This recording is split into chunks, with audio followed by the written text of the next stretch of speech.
Hello, welcome back to another episode of Andy Drinks Beer, the show where Andy drinks beer. I know, pretty shocking, isn't it? Today we have BOM Brewery's Trip Porteurs Wild and Funky. It is a sour beer. It's 5.5% ABV and a 15 on the old IBUs. And I'm kind of excited. Not really too big into the sour beers, but it is all the rage nowadays. So we're going to give it a little try with the old, a real Belgium sour, the Belgium original, as it were. Because they are out of Belgium, BOM Brewery. The BOM, BOM, actually stands for Belgian Original Malt Baker. And if you check out their website,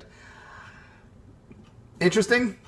Yeah. We'll go with interesting. So right away, you're picking up a lot of the sour. It's got a nice dark gold, light brown color.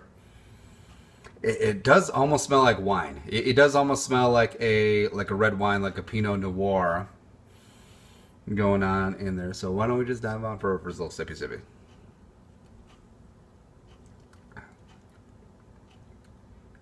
It is, it's interesting. We'll go with that. Like I said, not really well versed in the sours. First sip, it's something that is interesting. You can tell it's not of the normal American beer drinking palate, but it's also, I'm not kicking out of bed for eating crackers either, if you know what I mean. And let's go through our 5 criteria. Number 1, is this a crushable or a sipper? Number 2, what food to pair well with this? Number 3, compared to a movie or TV show? Numero 4, what does this remind me of? And number 5, of course, our rating system, 1 out of 10 Reuben stuttered, 10 being the best, 1 being Reuben stuttered. How does this beer stack up? So right away, first initial sip, like it, don't love it, but it's more interesting. Yeah, so we'll try it. Do you ever get that? So how'd your date go with Peter? He's interesting. I don't know. You never know if that's good or bad. You really don't.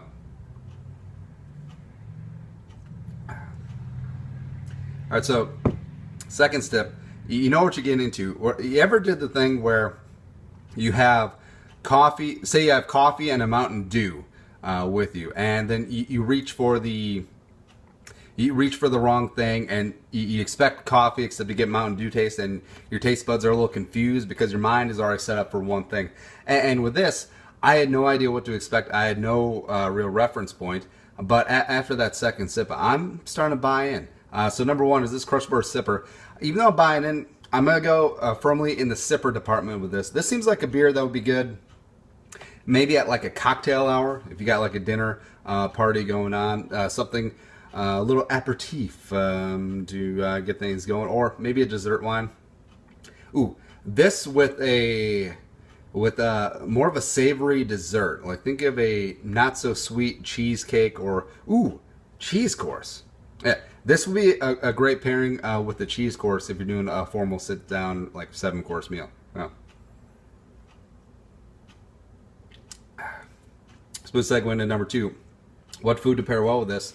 Beyond like the cheese course, the non-savory type desserts, like a cheese tart, you know, I think seafood would go really well with this. I'm thinking shrimp, which is very native to the Baltic Sea, and the North Sea where Belgium is. Wait, Baltic Sea is, doesn't matter. They got shrimp in Northern Europe, and it would pair well with that. Scallops. Yes, this. And some really well done scallops. The key to scallops, I'm a traditionalist. Fry them up in the pan, but you gotta make sure they get super dry first. And I know if you're getting frozen scallops in, you have to thaw those mothers out completely. And what I do, not sitting out in the fridge or on the counter, I do the thaw them in a bucket of cold water. Yeah, because they'll get up to cookable, unfrozen state very safely, and then dry those mothers 3 times over and get that pan ripping hot, get it nice and caramelized on one side, and then flip it on the other, and then you're good to go. Those are what scallops are gonna do, because you get the texture of the nice crunchy outside, and also getting rid of the water means that they don't steam, which makes them all rubbery and ain't nobody got time for that. This would pair well with great scallops.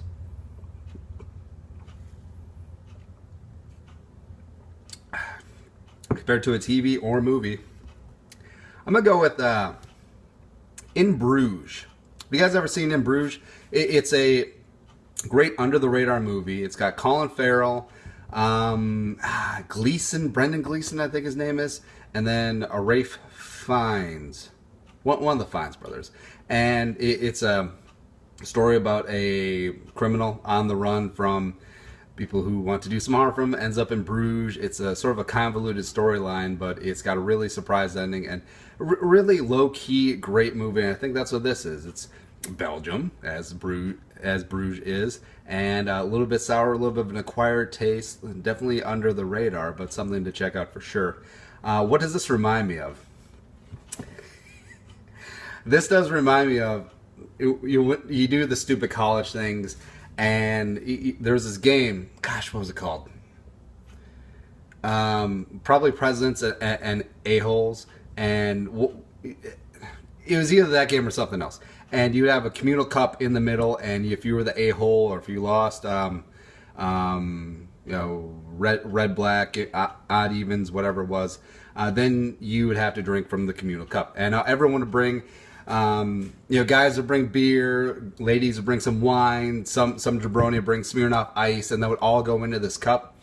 This is what this kind of tastes like, except a much more refined and intentional taste, as opposed to that Natty Ice, $3 Chuck, and Smirnoff Ice little cocktail that you guys are putting together. Yeah.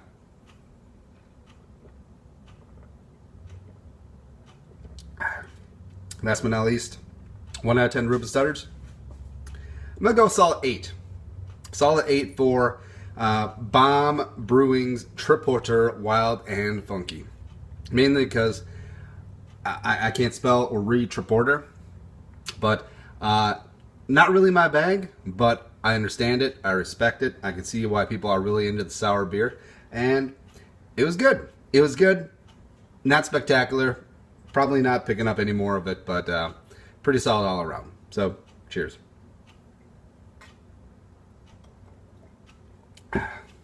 Mash that subscribe button on YouTube, like us on Facebook, and give me a follow on Twitter, Instagram, Snapchat, all at Andy Carlson Show. Prost.